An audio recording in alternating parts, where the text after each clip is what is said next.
Back to my YouTube channel. This is Naveen Saroha. Today Friday, थोड़ा सा late रहा। सुबह मैं कुछ भी पोस्ट नहीं कर पाया, काफ़ी बर्डन था, वीकेंड भी था और काफ़ी प्रेशर था, तो आज पोस्ट नहीं हो पाई। फिर भी मैं ट्राई करूंगा कि आज के दिन के एनालिसिस, आज भी मार्केट कंसोलिडेट रही और आज के दिन के एक बार आपको ऑप्शन डैशबोर्ड और स्टॉक्स के आपको एनालिसिस जो भी रहे होंगे वो मैं आपको एक बार डिटेल करने की कोशिश करूंगा। आप उसको एक बार देख लें, क्योंकि लगातार 5-6 दिन से हम सिर्फ डैशबोर्ड पे उस पर बात कर रहे हैं। ऑप्शन डैशबोर्ड पे ऑप्शन एनालिस्टिक जो मेरा है, ऑप्शन इंटेलिजेंस के नाम से जो हमारा डैशबोर्ड है, उसमें किस तरह से उसमें ट्रेड आती हैं और उसको कैसे वो नॉमिनल लॉस पे, मिनिमल लॉस पे आपको स्टेबल रख सकता है।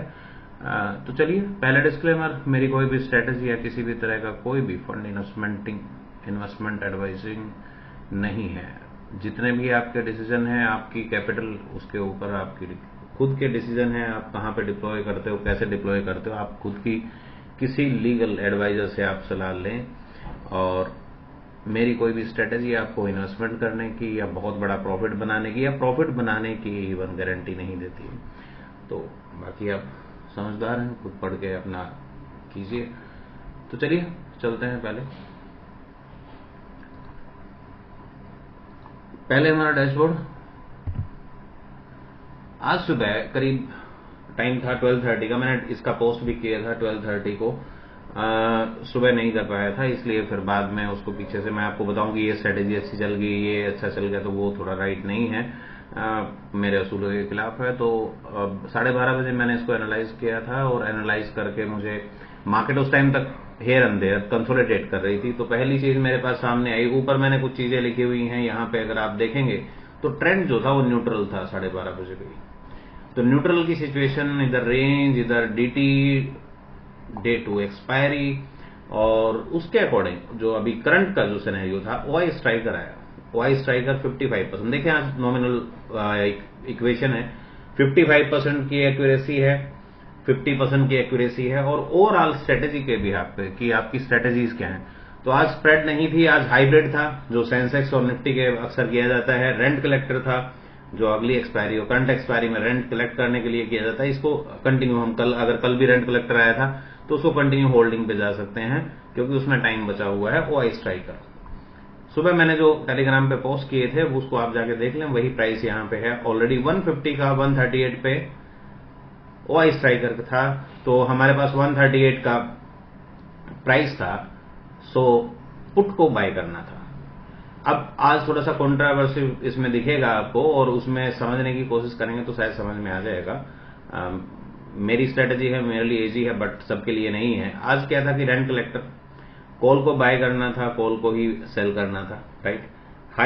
हाइब्रिड में एक प्रॉब्लम है, इधर ओआई स्ट्राइकर हमारे को बाय करने के लिए बोल रहा है, सेम 138 प्राइस पे बाय होगा, और हाइब्रिड जो है सेम 138 पे क्या कह रहा है, पुट को बाय। इधर sorry, this one put buy,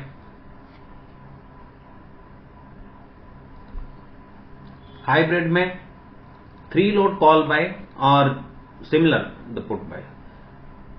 तो हमारे पास 2 कंफर्मेशन पुट बाय की हुई हैं कि हमारे पास एक आपको निफ्टी की पुट बाय करनी है और सेंसेक्स की 3 कॉल। उधर से राइट साइड में अगर हम देखें तो हमारे पास ओआई स्ट्राइकर, जो कि हमें कह रहा है कि पुट बाय करना है 150 का 138 पे। दोनों 138 के प्राइस हैं, 12-12:30 बजे के आसपास ही वो प्राइस था, तो मैं आपको दिखाऊंगा उसको। Then after one more thing, अगर यहाँ पे देखेंगे रेंट कलेक्टर, तो रेंट कलेक्टर में अभी रेंट कलेक्टर में करंट कॉल को बेच देना है और अगली कॉल को बाय कर लेना है नेक्स्ट वीक की एक्सपायरी में। तो आज थोड़ा सा कंट्रोवर्सी है, आपको कहां पे क्या करना है वो थोड़ा सा समझ लीजिएगा, थोड़ा सा दोबारा वीडियो को रिपीट करके देख लें। चलिए अब चार्ट पे चलते हैं। हमारे पास 2 चीजें थी, 138 पे डबल पुट बाय था, मीन्स पुट का रोल ओवर, जो पुट 2 स्ट्रेटेजी में हमारे पास आ रही थी, हाइब्रिड में और ओआई स्ट्राइकर में। तो चलते हैं चार्ट पे। हाइब्रिड, पहले यहां पे हमारे पास एक कॉल है, मीन्स पुट है। पुट मैंने ये निशान लगा रखा है 20% के आसपास का स्टॉप लॉस, 15 से 20% का स्टॉप लॉस, और मिनिमम 20% से ऊपर का। अब हमारे पास 2 चीजें थी, आज हमारे पास 20% ऑलमोस्ट यहां पे, वहीं पे हाई मार के मार्केट नीचे गिर गया। चलिए मैं इसको हटा देता हूं तो थोड़ा सा क्लियर होगा। 138 का प्राइस प्रीमियम, कंट्रोल जेड करते हैं एक बार, ये 1230, right, price is 1230, sorry time is 1230 and 138 के आसपास का भाई। और स्टॉप लॉस आप देख लेंगे 15-20% के आसपास का मैंने इसमें कैरी किया था। तो 15%, अगर आप 15% भी करेंगे तो 15%, ये यहाँ पे 50-71, तो 20% के आसपास का स्टॉप लॉस रखते हैं और उसको इनिशियली 40-50% आप उसके लिए टीपी रख सकते हो, या फिर जब भी आपकी पोजीशन है। अब पोजीशन में एक तो हमारे पास हाइब्रिड स्ट्रेटेजी था और एक ये सिंपल नेकेड बाइंग थी। तो हमारे पास 2 पुट बाय थी, यानी double lot of put and Sensex 3 calls. तो सेंसेक्स की कॉल हमारे पास ऑलरेडी यहां पे है 706।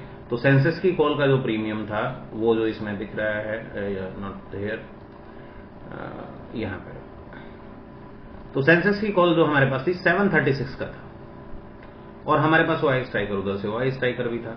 मार्केट भले ही कंसोलिडेशन था बट फिर भी 736, 1230 के आसपास की अगर बात करें तो 736 का प्राइस था, ये 725 730, राइट।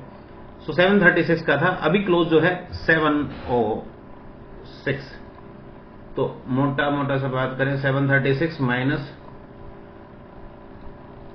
6, 30 पॉइंट लूज कर किए हैं हमने इसमें। और पुट हमारे पास वाई स्ट्राइकर में भी था, जैसा मार्केट था, मार्केट वहां पे न्यूट्रल कह रहा है। ध्यान रखिए कि वो आपके ग्रीक को एनालिसिस करके आपको बता रहा है कि मार्केट इज ऑलरेडी न्यूट्रल, कोई बड़ा जंप नहीं एक्सपेक्ट कर सकते। जब मार्केट बिहेवियर न्यूट्रल है तो उस कंडीशन में आप मिनिमल प्रॉफिट रखें, 15%, 10%, 20%, वट एवर, जो भी है आप उसमें इनिशियली आप इमीडिएटली ट्रिगर करें, या फिर 1:1 का टारगेट रखें कि अगर 15-20 का हम रेगुलर स्टॉप लॉस रख रहे हैं 15-20% का, तो 15-20% अगर आता है तो आप एक बार सिक्योर हो जाए या ट्रेलिंग स्टार्ट करें, ब्रेक इवन कर दें।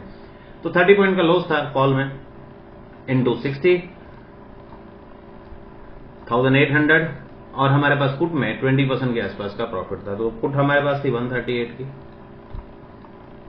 दोबारा दिखा देता हूं, पुट 138.35, 138 की पुट हमारे पास थी और वो डबल लोड हो गए थे, मीन्स 130। सो 130 वाई स्ट्राइकर और इधर से वो, तो 17,000 समथिंग। इंडिविजुअली आप कहां पे काटते हैं वो आपके ऊपर डिपेंडेंसी है, बट दोनों की दोनों स्टेबल रही। और रेंट कलेक्टर में 138 की अगर बात करूं तो रेंट कलेक्टर में हमारे पास एक सी था 150 का, जिसकी हम बात कर रहे हैं। रेंट कलेक्टर समर हियर, तो रेंट कलेक्टर हियर, एक का प्राइस 183 था और 3 और 4। सो फर्स्ट वन ये 19th का है, और ये हमारे पास कॉल जो है निफ्टी कॉल एक्चुअली कहीं ऊपर है, 150 ले लेते हैं, 150 का एक call.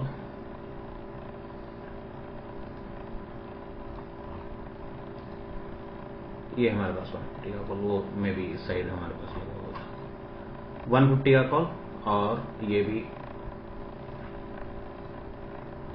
Check it out again 150 3 not 4, ये हमारे पास 19th का एक्सपायरी का जो है।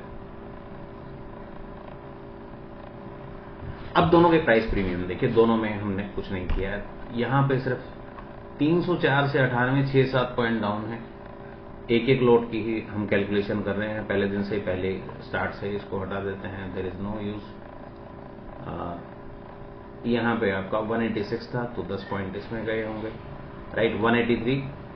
सो 183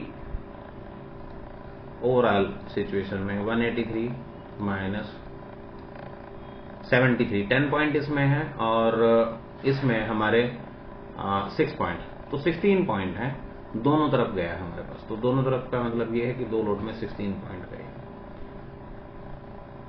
राइट। उसको शॉर्ट, सॉरी आई फॉरगेट, ये यहां पे करंट एक्सपायरी ऑलवेज भी सेल, यहां पे लिखा हुआ है current CEP for 1 step OTM sell leg है, पहली सेल है, तो इसमें हमें 10 पॉइंट मिल रहे हैं।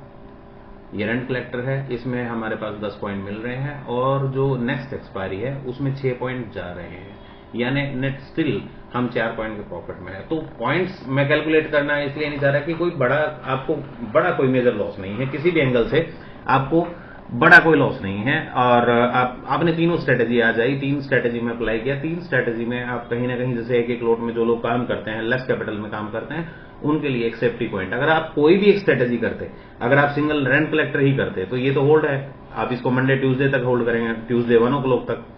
उसके बाद भी आपका सिर्फ ये 1 बजे 1:30 बजे के आसपास आपका जो करंट एक्सपायरी है वही कट ऑफ होगा, वो भले ही जीरो हो जाए। अगर जीरो हुआ तो वो सेलिंग है, तो आपको अच्छा प्रॉफिट मिलेगा और इसको चांस मिलेगा नेक्स्ट वीक तक मार्केट अगर बुलिश हुआ तो दोबारा से ये आपको एक बड़ा प्रॉफिट दे सकता है। तो ये एक अच्छी स्ट्रेटेजी है, काफी टाइम से लोग यूज कर रहे हैं, मैं भी काफी टाइम से यूज कर रहा हूं, तो आप उसको देख सकते हैं। हाइब्रिड में वहां पे आप 20% मिला या 20% का स्टॉप लॉस मान सकते हो 20% पे, क्योंकि और दिनों में हमने 200%, 150% पे जाए 185% और 50-70% इनिशियली उसको गेन देखा, तो बट स्टिल मार्केट न्यूट्रल था और मार्केट 2 दिन से न्यूट्रल है, मार्केट कंसोलिडेट कर रहा है, तो इसमें आप इनिशियली सेफ हो सकते हैं। बाकी डिपेंड होना, तो आप देखिए, उसके लिए मैं उसमें कोई सजेशन नहीं दूंगा कि वो इतना बेस्ट है या वो है। पूरा 7 या 8 दिन का वीडियो लगातार है, सब में मैंने ऑप्शन डैशबोर्ड के बारे में दिखाया है। आगे इस पे वीडियो शायद नहीं बनाऊंगा, इसको मेरे पास टॉपिक बहुत सारे हैं और सभी को एक्सप्लोर करना, सभी को डिटेल करना बहुत मुश्किल टास्क है मेरे लिए। मैं इतना ज्यादा नहीं कर पाऊंगा, बट ये स्टॉक के लिए, रूम के लिए, जो ऑप्शन और स्टॉक के लिए था, वो शायद मैं नेक्स्ट वीडियो में ना बना पाऊं कि लगातार मैं 2 महीने, 3 पहले की तरह 3-3 महीने या 1 साल, 2 साल, 3 साल तक मैंने एसएलटी पे वीडियो बनाए हैं। एसएलटी लेवल पे ऑप्शन पे वो हमारा आज तक का एक कोर प्रोडक्ट रहा है, पहचान रहा है हमारी, और वो भी ऑप्शन का एक अच्छी एक्यूरेसी के साथ काम कर रहा था, और ये ऑप्शन का दूसरा डैशबोर्ड है। ऑब्वियसली ये जो लोग ऑप्शन ट्रेड करते थे एसएलटी लेवल के कॉम्बिनेशन में ही है ये डैशबोर्ड। इंडिविजुअली किसी को ट्राई करना तो 1 महीने के लिए ट्राई कर सकते हैं, then after go for a final life time subscription. कोई भी प्रोडक्ट लाइफ टाइम सब्सक्रिप्शन पे है, आप उसको सब्सक्राइब कर सकते हैं, ले सकते हैं और आप उसको यूज कर सकते हैं। आज के स्टॉक आप देख लीजिए, मैंने पोस्ट नहीं किया था इसलिए मैं कोई कमेंट नहीं करना चाहता, बट ये mid of the day market पूरा कंसोलिडेट ही था, लेकिन मिड ऑफ द डे 12:30 बजे के आसपास के जो स्टॉक हैं वो कंटिन्यू रहे, तो सिमिलर गेन है, कुछ 2%, 3% के आसपास का गेन बाइंग और सेलिंग। तो आप ये स्टॉक थोड़ा सा देख लें, ऑब्जर्व कर लें, आपके लिए काम के हो सकते हैं। नीचे वीवैप का परसेंटेज कैलकुलेशन और एंट्री और टारगेट कैलकुलेशन के बारे में बताया है। देन वाई स्पोर्ट में भी है, यहाँ पे भी कुछ अच्छे स्टॉक हैं, कोफोर्स है। कोफोर्स से कुछ याद आ रहा है, मैं आपको बताता हूँ थोड़ा सा। 1368 के आसपास चल रहा है टाइटन और ये एनबीसी, ये सबको आप एक बार देख लें तो आपको आइडिया हो जाएगा कि किस तरह की क्वालिटी ऑफ प्रोडक्ट या किस तरह आपके ट्रेडिंग में, आपके ट्रेडिंग एनालिसिस में हेल्प कर सकता है। एक हम स्ट्रेटेजी अप्लाई कर रहे हैं और कोफोर्स का रिजल्ट था परसों, 2 दिन पहले 5 बजे का रिजल्ट था और हमने उस स्ट्रेटेजी को उस दिन डिप्लॉय किया था, मीन्स कोफोर्स को हमने बाय किया था सिंपली। और एक मेरी स्ट्रेटेजी है, वो आज तक मैंने एक्सप्लोर नहीं की, कभी मैंने उसको डिटेल नहीं किया है, बट उसका एक शॉर्ट डेमो मैं आपको दिखाऊंगा। वो basically stock futures including the options, और उसमें हम हेज करके चलते हैं। ऑब्वियसली उसमें सेफ्टी और सिक्योरिटी का पूरा ध्यान है, उसको हमने डिजाइन किया था। तो वो 1168 पे था, रिजल्ट अच्छे आए, रिजल्ट अच्छे आने के बाद डायरेक्टली वो 1280 खुला। ठीक है, वो मेरे लिए हो सकता, जरूरी नहीं है कि वो आपके लिए भी प्रॉफिटेबल हो, बट स्टिल एक काम की चीज उसमें मैं आपको दिखाना चाहूंगा, शायद वो आप लोगों के काम की हो। और आने वाले इन फ्यूचर हो सकता है कि हम एक कंबाइंड स्ट्रेटेजी मीन्स एक स्टॉक के रिलेटेड, जिसमें ये एक्सेल सीट जो अभी मैं आपको दिखा रहा हूं, ये एक्सेल सीट जिसमें हमारा डैशबोर्ड है, इससे रिलेटेड स्टॉक, कोई भी स्टॉक रैंडमली आप जो भी आप उठाना चाहें, 10 स्टॉक हैं, 10 में से 2 स्टॉक में काम करना चाहे, 2 स्टॉक में उठा के किसी भी स्टॉक में मैं आपको प्रैक्टिकली लाइव करके दिखाऊंगा। और वो स्ट्रेटेजी अभी तक वो भी एक अच्छी कमाल की चीज है, और अगर आप देखेंगे समझेंगे तो शायद आपको आइडिया हो जाएगा।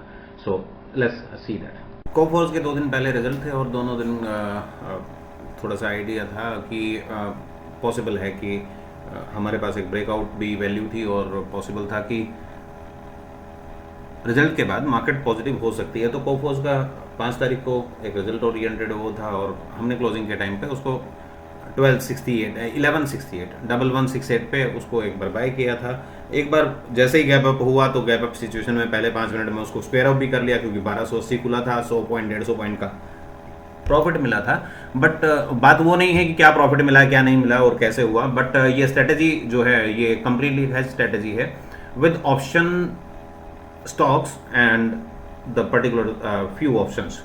इसमें कॉल पुट को हेज भी किया गया है, और साथ में फ्यूचर को हैज किया गया है। इस तरीके से हैज किया गया है कि आपके एंट्री और स्टॉप लॉस, इसमें स्टॉप लॉस की वैल्यू कभी भी मेजर स्टॉप लॉस नहीं होंगे, मीन्स उसके स्टॉप लॉस ऑलवेज भी फिक्स, स्टॉप लॉसेस जो हैं वो हमेशा फिक्स रहते हैं, और टारगेट जो है वो टारगेट ओरिएंटेड है कि यहाँ से लेके यहाँ तक, उसके बाद एक्सपायरी तक अगर वो मूवमेंट आया, या एक्सपायरी में भी कभी एक्सपायरी तक अगर वहीं पे मार्केट खड़ी रही, तो उसमें लॉस जो है वो 6-7% से ज़्यादा नहीं होता, और ओवरऑल प्रॉफिट की रेशियोज मोर देन 50% से ऊपर है, और 40-50%, 70%, 80%, वट एवर। अभी सामने आप देख रहे हो 121%, 41%।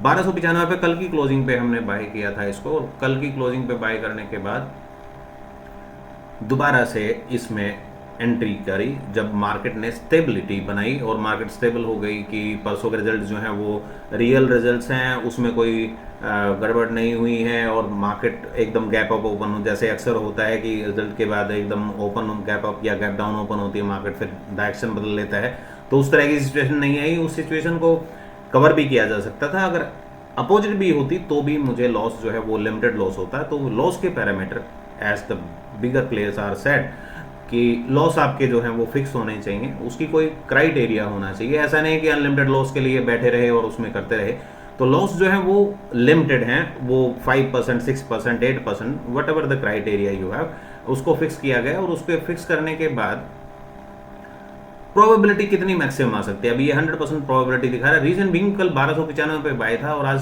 1368 के ऊपर मार्केट अभी करंट प्राइस चल रहा है, तो मार्केट में आज फिर जम पाया, और मार्केट अच्छे एक डायरेक्शन में, बुल ट्रेंड में मार्केट सेम डायरेक्शन में चलती रही। मंडे को कुछ भी हो कोई प्रॉब्लम नहीं है, स्ट्रेटेजी कंप्लीटली सेफ हो चुकी है, और वो अब 1% का भी लॉस नहीं देगी। तो वो 8% से क्या होता है कि जब आप एंट्री करते हो तो स्टॉप लॉस के बारे में पता हो। सिंपली कोफोर्स की चार्ट यहाँ पे लगा हुआ है, और मैं आपको कोफोर्स का चार्ट दिखा देता हूँ। कोफोर्स यहाँ 1168 पे बाय किया था, गैप अप पे एग्जिट कर दिया गया, बट स्टिल मार्केट में एक पैनिक था, डर था कि मार्केट ऐसा ना हो कि मार्केट दोबारा से गैप टेस्ट करने के लिए आ जाए या मार्केट गिर जाए। मार्केट ने स्टेबिलिटी बनाई 2 दिन, फिर से मैंने 1295 के आसपास इसको बाय किया, समवेयर अराउंड हियर 1293, 94, 95, यही प्राइस पे मैंने इसको दोबारा से बाय किया। और दोबारा बाय करने में आज सुबह ओपन होते ही इसने ये बाय एंट्री एंड टारगेट वो फिर कंटिन्यू चलता रहा। मेरा टारगेट 1340 के आसपास का टारगेट था, 1295 कर 40-50 पॉइंट का ही टारगेट था, ज़्यादा नहीं था, बट वो इंस्टेंटली हिट हुआ और मार्केट क्लोजिंग तक वो बड़े प्रॉफिट में कन्वर्ट हो गया। अभी की सिचुएशन क्या है, ये एक ऑप्शन फ्यूचर बाइंग सेलिंग भी है इसमें। अगर जो भी लोट हैं आपके, एक कंप्लीट हैज स्ट्रेटेजी है जिसको मैं हो सकता है आने वाली वीडियो में एक्सप्लोर करूं और उसको आप लोगों से डिस्कस करूं, बताऊं। वो स्ट्रेटेजी ऑप्शन के लिए है, स्टॉक ऑप्शंस और स्टॉक फ्यूचर्स के लिए है कि नेकेड बाय करने में जितना रिस्क होता है कि उसको कितना कंट्रोल किया जा सकता है। फ्यूचर अगर आप नेकेड बाय करते हो अनलिमिटेड लॉस हो सकता है। ऐसे ही ऑप्शन में अगर नेकेड बाइंग करते हैं या चलिए कोई स्प्रेड भी बनाते हैं, कुछ भी करते हैं, तो लिमिटेड लॉस की वैल्यूज जो हैं उसमें पीओपी और ये वैल्यूज जो हैं ये बहुत नॉमिनल आती हैं, 2-3% के प्रॉफिट में ही निकलते हैं। तो option buyer as I am, so option buyer की नज़र से देखूं तो वो प्रॉफिट बड़े लिमिटेड होते हैं, 3 से 5% के, 2% के, 1% के या उससे भी कम। तो ये स्ट्रेटेजी स्टॉक के लिए डिजाइन की गई है, ये सभी में काम करने लायक है और यस हम इसको यूज़ कर रहे हैं। बट अभी इसमें थोड़ा सा एक इम्प्लीमेंट किया जिसकी वजह से प्रोबेबिलिटी काफ़ी हाई हो गई है, तो प्रोबेबिलिटी का रिस्क नहीं रहा और लिमिटेड लॉस है 7-8%, 10%, not more than that, 8% is more than enough और प्रोबेबिलिटी मोर देन 50% अबव। सो ये अब एक्सपायरी तक ये कुछ भी करे ये लॉस नहीं करेगी, कुछ भी हो जाए। तो इस स्ट्रेटेजी को मैं कभी तक वो कर सकता हूँ, but max loss max profit आप देख रहे हो, कुछ अजीब सा दिख रहा है, शायद आप लोगों ने पहले भी ट्राई किया हो, बट ये थोड़ा सा अलग है और उसको जाके आप चेकआउट खुद कर सकते हो। मैंने सेंसिबल पे किया है, बट ये कैसे हुआ उसके लिए फिर बताऊंगा। ऊपर बहुत सारे नहीं, 2-3 चीज़ें और हैं, कॉल भी हैं, पुट भी हैं, कुछ सेल हैं, कुछ बाय हैं, but overall capital end fund you can observe here. यहाँ पे टोटल 5 लाख के आसपास ये था और 2.78 लाख रुपीस नेट के आसपास का प्रॉफिट था, राइट। तो ये स्ट्रेटेजी, और जैसा आप देख रहे हो कि मार्केट में स्विंग बन चुका है, स्विंग हो चुका है। मैंने पिछली वीडियो में बताया था कि 7 तारीख के आसपास का स्विंग है और 7 तारीख के आसपास एक स्विंग आप देखने को मिलेगा 6 और 7 तारीख को। तो ये ट्रॉपिकल से है तो 7th of May, 6th of May, और ये एक्चुअली ट्रॉपिकल से है तो लहरी से अगर हम इसको कैलकुलेट करेंगे तो ये 7th ऑफ मई के आसपास है। इवेंट जो है इवनिंग के टाइम का है, तो 7 तारीख को 7 तारीख को स्विंग आया, मार्केट ने हाई बनाया और आज मार्केट मंदी ही रही। तो पिछली 2-3 महीने की वीडियो में हर एक वीडियो में कुछ ना कुछ फोरकास्ट के बारे में अस्तक वर्ग का फोरकास्टिंग सिस्टम है। यहाँ पे भी आप देख सकते हो कुछ डेट्स यहाँ पे आपको ऑलरेडी दिखाई दे रही हैं। आप बायर हैं, आपने इसको सब्सक्राइब किया हुआ है, नहीं किया हुआ कोई मैटर नहीं है, बट इवेंट से today event means here is 14th of मई, 21st ऑफ मई, ये इवेंट्स रहेंगे। इस दिन मार्केट में स्विंग आने की प्रोबेबिलिटी ज़्यादा है। यहाँ पे कुछ बैक टेस्टिंग रिजल्ट है, ये पिछले 2-3 सालों में 700 से ज़्यादा ट्रेडिंग डेज का मैंने इसमें बैक टेस्ट किया है और बैक टेस्टिंग में ये 75-80% के आसपास ये फोरकास्टिंग मेथड्स जो हैं ये रिलायबल हैं। मार्केट का swing means market observation, market में स्विंग बनता है। तो आज के लिए इतना ही। अगले हफ्ते एस्ट्रोलॉजी का ही हम टॉपिक लेंगे, और अभी तक जो डैशबोर्ड के थे 7-8 वीडियो इस पे कंटिन्यूसली बनाई गई हैं, वो सिर्फ उसको दिखाने के लिए, उसको प्रैक्टिकली समझाने के लिए थी। और नेक्स्ट टॉपिक काफ़ी बड़ा हो सकता है, तो टॉपिक काफ़ी बड़ा है तो उसको टाइम लग सकता है, शायद 2 वीक या 3 वीक। और आने वाले टाइम में ये स्टॉक ऑप्शन की स्ट्रेटेजी है, इसको भी एक्सप्लोर करेंगे, इसको भी स्टार्ट करेंगे। तो अभी सभी स्टॉक में टेस्टिंग है, तो इसके बाद फिर आप किसी भी स्टॉक में रैंडमली अगर आपकी ये कम्बिनेशन ऑफ दीज थिंग्स हैं, यहाँ पे अगर आपको बाइंग और सेलिंग आपको जो भी करनी है, तो फ्यूचर में बाय और फ्यूचर में सेल इंट्राडे जो कर रहे हैं तो उसके साथ आप क्यों ना हेज करके चलें। अगर एक लोट में करेंगे तो कैपिटल 45,000 आएगी। अगर यहाँ पे एक लोट में अगर आप ट्रेड करेंगे तो ये 5 लाख की बजाय ये 10 लोट हैं, तो यहाँ पे 50,000 में आप ये काम कर सकते हो जो ऑप्शन बायर करते हैं, राइट। तो मार्जिन काफ़ी कम होगा, और उसी जैसे ऑप्शन बाइंग या उसमें जो मार्जिन चाहिए था हमें इनिशियल मार्जिन के साथ आप स्टॉक फ्यूचर और स्टॉक ऑप्शंस भी बाय कर सकते हैं। इसको जल्दी ही हम स्टार्ट करेंगे। तो आज के लिए इतना ही। Happy weekend all of you, और मिलते हैं नेक्स्ट वीडियो में। Thank you.